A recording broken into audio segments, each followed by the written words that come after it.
I got to ask you, you're running for reelection. You're doing great on that, as you always are. You're indefatigable as a campaigner. Why complicate your life with a leadership bid at the same time? I'm really worried about our country. Think about this. We have almost $35 trillion worth of debt. We've got our borders wide open. Our foreign policy is a disaster. We've got to have a pretty big change here. And look at my background. I'm a turnaround guy. I did it in my business life. I turned around Florida. Florida was a disaster when I got started. And this place has got to change. We have to have dramatic change. Not we need to. We can't just we'll do a little bit different. We have to have a dramatic change. And I want to get something done up here. And Trump's going to win. I want to be his partner to dramatically change this country. Get our budget balance, secure the border, have better foreign policy.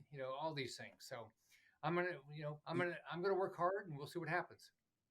All three of the candidates, you, John Thune, John Cornyn, are friends of my program, and I enjoy time spent with you. I'm going to stay far away from this race because no one who's not in the Senate has any idea what's going on. But let me ask you something, Senator Scott. You just said you expect Trump to win. Do you expect Trump to have a position on the leadership race in the Senate GOP? I don't know. I talked to him yesterday. I've known him for a long time. I actually knew him before I ran for governor. He said he was excited that I got into the race. We'll see what happens. I don't know if he'll do that or not. But what I'm doing is I called every Republican senator last night. I want to get their ideas. I want to see if I can earn their support. But look, there's a lot of wonderful people here, a lot of talent here. We just got to have a dramatic change to get better things done. A lot of people hold their cards close to the vest on this. Did anyone come out and say, I'll be with you, Rick? You tell them I'm on your team? Because I haven't seen anyone declare for anyone yet. No, well, as you know, I ran in the end of 22, and I got quite a bit of support then. So I think, I'm optimistic, but look, everybody's going to wait and I think decide when the election happens, and I respect that. And what I'm going to do is I was very clear. I don't know if you looked at the letter I put out. You can look at it. I was very clear on the things I believe in and the reason why I'm running and the things I would change. And guess everybody, and anybody that wants to run for any of these leadership positions, I think that's what we ought to be doing. We ought to have forums and talk about what we're doing and let everybody decide if it's good for them and good for their state. Now, I think it's going to be a good year. I think you're going to get Larry Hogan across the line. I think you're going to add Dave McCormick. I'm pretty sure Bernie Moreno is going to win. I think Tim Sheehy's going to win. Sam Brown may win. There might be others out there. Do they get to vote on the leadership race, or is the leadership race before they're sworn in? No, they get to vote on it. So they'll all vote. The election is supposed to, by our bylaws, it's supposed to be in January. They moved it up to November in the past, so we'll see when we have it this time. But yeah, they'll have the opportunity to vote.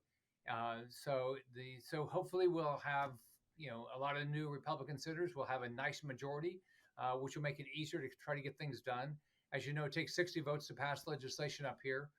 So we need to get as many Republicans across the line as we can. So I hope everybody all across the country does everything they can to help every Republican senator have a big win.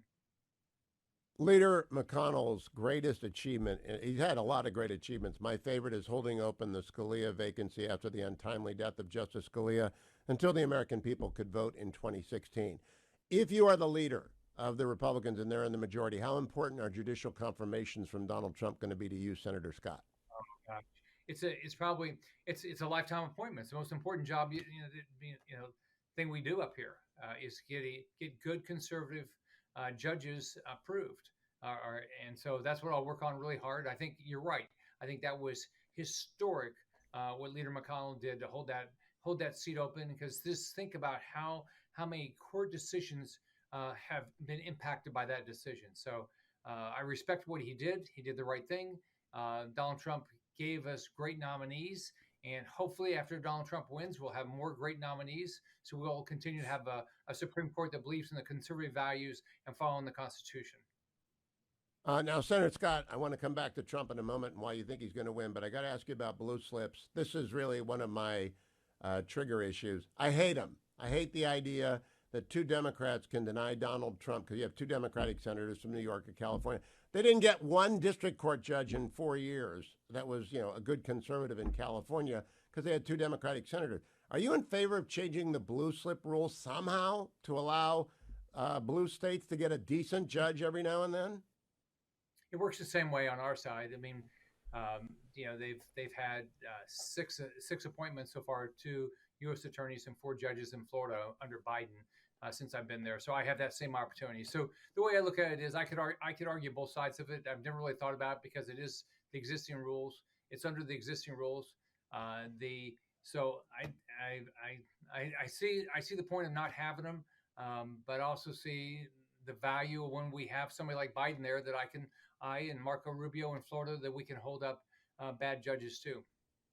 Yeah, give it some thought. There's got to be a better way here. Second policy question: if you're a leader of the Republican caucus, will you entertain moving NIL legislation? And I ask that because the last time I addressed the conference, we ended up talking about name, image, and likeness law and the 50 different states versus one federal approach for an hour and a half. I don't know anything about it, but that's where we went. What do you think about it?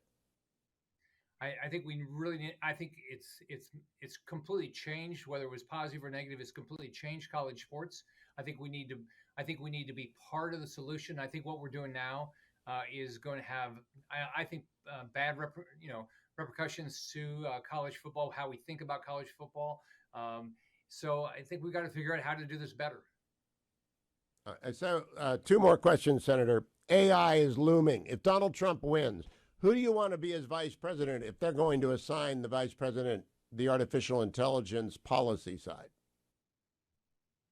I think there's a lot of good Republicans. I think there's a lot of good Republicans that he could pick. I think the most important thing for him is to pick somebody that's going to make sure he wins. I think that he's got to win. The most important job is the president of the United States. The second most is the vice president of the United States, but he's got to win. So I think my hope for him is he picks somebody that makes sure he gets across the finish line, has a dramatic win. He has a mandate for change. And my last question is about the trials of Donald Trump. And this joke of a kangaroo court case and this partisan judge Merchant. What does this say to you about the state of American rule of law? Because to me, it's an inflection point, and it's a red siren whirling and twirling.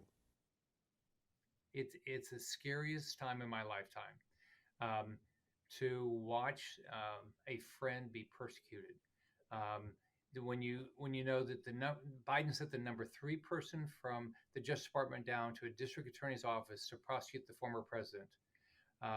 When you hear that they were allowed to use lethal force to go pick up documents at Mar-a-Lago, this is a scary time. And if we don't change this, then there's not one American that's safe. They'll be able to go. I agree with that. Senator, what's your campaign website? I want to make sure people know how to help Rick Scott out get reelected in Florida. So you can go to rickscott.com. rickscott.com. Thank you, Senator. Always a pleasure to talk with you.